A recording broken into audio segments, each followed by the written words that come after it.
Hello दोस्तों, आप सभी का स्वागत है मेरे चैनल में। दोस्तों ये वीडियो हम बनाएंगे सीसा बिगिनर कोर्स का। तो आज हम सीखेंगे what is if else statement, condition क्या है और कैसे यूज करते हैं। मैं आपको एग्जांपल के साथ सिखाऊंगा, तो शुरू से आखिर तक वीडियो जरूर देखिएगा। चलिए स्टार्ट करते हैं। सबसे पहले मैं यहाँ पे थोड़ी डिजाइन की है, यहाँ पे फॉर्म बना के रखा है। पहले मैं आपको थोड़ा थियरी बेस समझा देता हूँ। इफ एल्स स्टेटमेंट क्या है, हम कंडीशन का यूज करेंगे इफ स्टेटमेंट में और वहां पे हम कोड लिखेंगे। वो जो इफ एल्स का ब्लॉक होगा, अगर इफ कंडीशन ट्रू होगी तो ब्लॉक यानी कि हमारा जो कोड है वो रन होगा। तो ये बेसिक यूज है इफ स्टेटमेंट का। तो दोस्तों लॉजिकल कंडीशंस हम यूज करेंगे मैथमेटिक्स ऑपरेशन के लिए, जैसे कि less than, greater than, less than equal to, greater than equal to, not equal to. तो ये सब कंडीशन है जो हम अप्लाई करेंगे हमारे इफ स्टेटमेंट में। जैसे कि यहाँ पे a इक्वल टू 10 है और b इक्वल टू 10 है, तो ये कंडीशन फॉल्स होगी। अगर a इक्वल टू 9 है और b इक्वल टू 10 है तो ये कंडीशन ट्रू होगी। तो इसको कहते हैं लेस देन, यानी कि a लेस देन b। उसके बाद लेस देन इक्वल टू, दोनों वैल्यू सेम है तो चलेगा, अगर उससे कम है तो ट्रू होगा, अदरवाइज फॉल्स। यहाँ पे ग्रेटर देन है, यानी कि a की वैल्यू ज्यादा होगी तो ये कंडीशन ट्रू होगी। सेम चीज यहाँ पे ग्रेटर देन और इक्वल टू यानी कि दोनों की वैल्यू सेम होगी तो कंडीशन ट्रू होगी। नॉट इक्वल टू यानी कि कंडीशन फॉल्स होगी, यानी कि दोनों की वैल्यू डिफरेंट होगी तो ये कंडीशन ट्रू होगी। तो ये हुए conditions. You can use these conditions to perform different action for different decision. CSAP has the following condition statement. तो बेसिकली मैं आपको बता दूं, एक इफ स्टेटमेंट है, उसके बाद इफ एल्स स्टेटमेंट है, उसके बाद इफ और एल्स इफ है, और हम इफ स्टेटमेंट के अंदर भी इफ एल्स कर सकते हैं। तो यहाँ पे हम यूज करेंगे लेडर इफ एल्स, फिर नेस्टेड इफ एल्स और सिंपल इफ कंडीशन। तो चलिए मैं आपको एग्जांपल के साथ समझाता हूँ।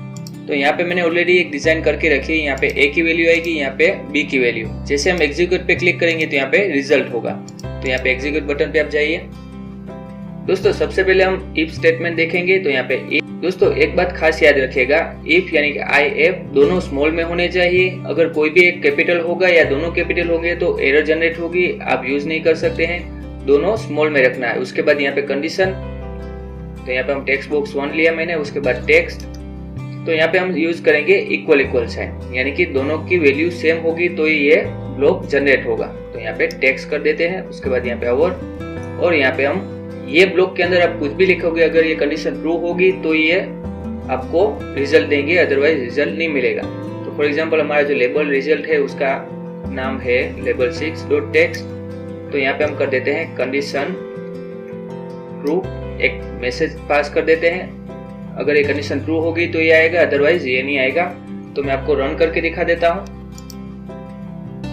तो दोस्तों यहाँ पे देखिए, फॉर एग्जाम्पल मैं यहाँ लिखता हूँ 5 और यहाँ पे लिखता हूँ 6 और यहाँ पे एग्जीक्यूट पे क्लिक करता हूँ। देखिए कोई भी यानी कि कोई भी रिजल्ट नहीं आ रहा है, क्योंकि हमने ब्लॉक में मेंशन किया है कंडीशन कि दोनों की वैल्यू सेम होनी चाहिए। अगर मैं यहाँ पे 6 लूंगा और उसके बाद एग्जीक्यूट पे क्लिक करूंगा तो यहाँ पे रिजल्ट आएगा कंडीशन ट्रू। देखिए रिजल्ट आ गया कंडीशन ट्रू। इसका मतलब कि हमारी जो कंडीशन है वो परफेक्ट है। तो ऐसे आप इफ स्टेटमेंट का यूज कर सकते हैं। आपको कोई भी कोड लिखना हो, जैसे कि मैंने यहाँ पे कोड डी लिखा है, आप दूसरा कोई कोड यहाँ पे लिख सकते हैं। जैसे कि यहाँ पे हम कंडीशन लेते हैं, पहले हम क्लोज कर देते हैं इसको। तो यहाँ पे मैं कंडीशन लेता हूँ दूसरी, ये लेस देन वाली, यानी कि a की वैल्यू और b की वैल्यू। तो यहाँ सबसे पहले आपको क्या करना पड़ेगा, कन्वर्ट करना पड़ेगा टेक्स्ट बॉक्स की वैल्यू को। तो यहाँ पे लेता हूँ integer a equal to integer dot parse bracket के अंदर text box 1 dot text. Same चीज आपको क्या करना होगा, b लेना पड़ेगा, वापस b लेते हैं और यहाँ पे कर देते हैं 2। तो अब मैं यहाँ पे जनरेट करूंगा a लेस देन, ये कंडीशन प्रेस करता हूँ b, यानी कि अगर a की वैल्यू b से कम होगी तो ये कंडीशन ट्रू होगी, अदरवाइज फॉल्स। मैं आपको रन करके दिखा देता हूँ। तो देखिए मैं फॉर एग्जांपल यहाँ पे लिखता हूँ 5 और यहाँ पे लिखता हूँ 4 और मैं एग्जीक्यूट करता हूँ। तो देखिए यहाँ पे कुछ नहीं हो रहा है, क्योंकि ये a की वैल्यू b की वैल्यू से ज्यादा है। तो अगर मैं यहाँ पे 6 लिख दूं तो यहाँ पे आउटपुट आएगा। देखिए यहाँ पे आ रहा है कंडीशन इज ट्रू। तो ये आप कंडीशन यूज कर सकते हैं less than, greater than, less than equal to, greater than equal to if statement में। तो ये पहला हुआ। अब हम दूसरा करते हैं। यहाँ पे इफ एल्स स्टेटमेंट। तो यहाँ पे आप एल्स लिख देंगे, उसके बाद यहाँ पे ब्लॉक। तो यहाँ पे हम कर सकते हैं कि अगर वैल्यू ट्रू ना हो तो यहाँ पे फॉल्स आना चाहिए। इसका मतलब कि जैसे आप रन करेंगे और यहाँ ए की वैल्यू बी की वैल्यू से ज्यादा होगी, इसका मतलब कि ये कंडीशन फॉल्स हुई, तो आपका कर्सर जाएगा डायरेक्टली यहाँ पे एल्स पार्ट पे और ये चीज रन हो जाएगी। तो मैं आपको दिखा देता हूँ। तो देखिए फॉर एग्जाम्पल मैं एक तो 5 और यहाँ पे 4। अब मैं एग्जीक्यूट करूंगा तो यहाँ पे आएगा कंडीशन फॉल्स, क्योंकि मैंने यहाँ कंडीशन ट्रू नहीं की है यहाँ पे। तो देखिए यहाँ पे कंडीशन फॉल्स लिख के आ गया। अब मैं यहाँ पे 6 कहूंगा तो यहाँ पे एग्जीक्यूट करेंगे तो यहाँ पे ट्रू आ गया। इसका मतलब कि आपकी ये कंडीशन अगर फॉल्स हुई तो एल्स पार्ट ऑटोमेटिकली आपको आउटपुट दे देंगे, उसके अंदर जो भी आप लिखेंगे वो आपको मिल जाएगा। सेम चीज यहाँ पे आप ग्रेटर देन करेंगे। फॉर एग्जाम्पल यहाँ पे हम क्लोज कर देते हैं।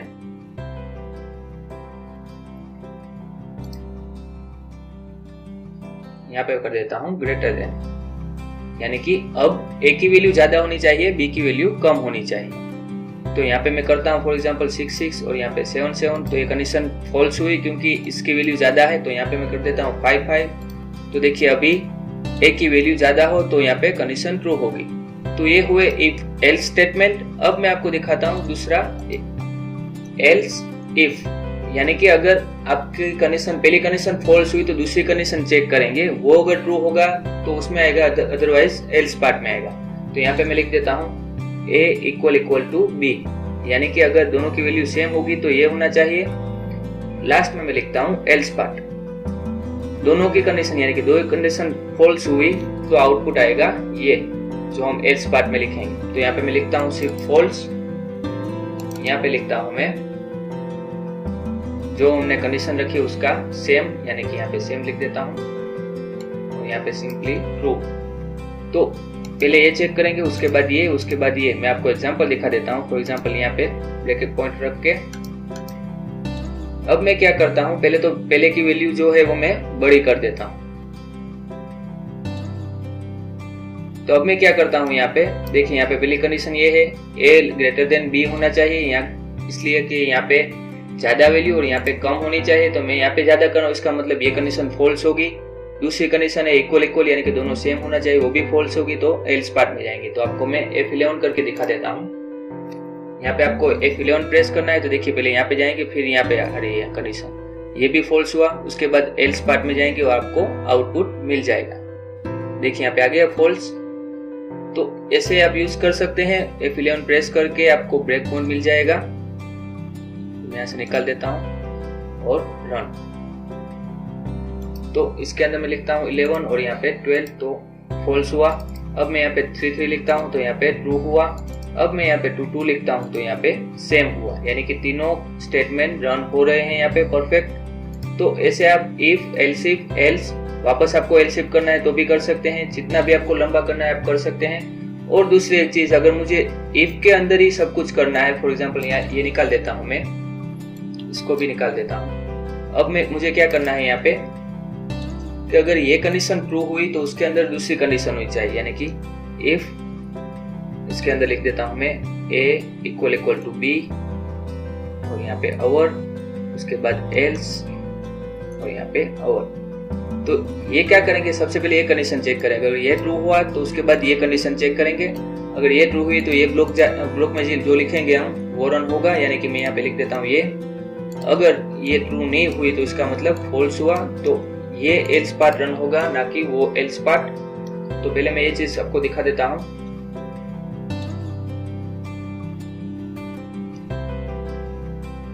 तो दोस्तों यहाँ पे देखिए, सबसे पहले मैं क्या करता हूँ, वैल्यू सेम कर देता हूँ, यानी कि यहाँ पे 1 कर देता हूँ और यहाँ पे कर देता हूँ 10, यानी कि पहली कंडीशन ट्रू हुई तो उसके अंदर जाएंगे a इक्वल टू b। तो यहाँ पे देखिए a इक्वल टू b नहीं है क्योंकि दोनों वैल्यू सेम नहीं है, तो यहाँ पे आ गया फॉल्स। तो यहाँ पे आपको चेक करना है वो चीज, तो इसे हम कहते हैं नेस्टेड इफ एल्स, यानी कि आपको इफ के अंदर वापस इफ एल्स करना है तो आप कर सकते हैं। तो दोस्तों ये हुए if statement, if else statement, if else if statement. तो ऐसे आपको यूज करना है इफ स्टेटमेंट। तो दोस्तों आज का वीडियो इतना ही। अगर आपको वीडियो अच्छा लगा हो तो एक लाइक कर लीजिए। अगर कोई डाउट हो तो आप मुझे कमेंट करके पूछ सकते हैं। Thank you very much.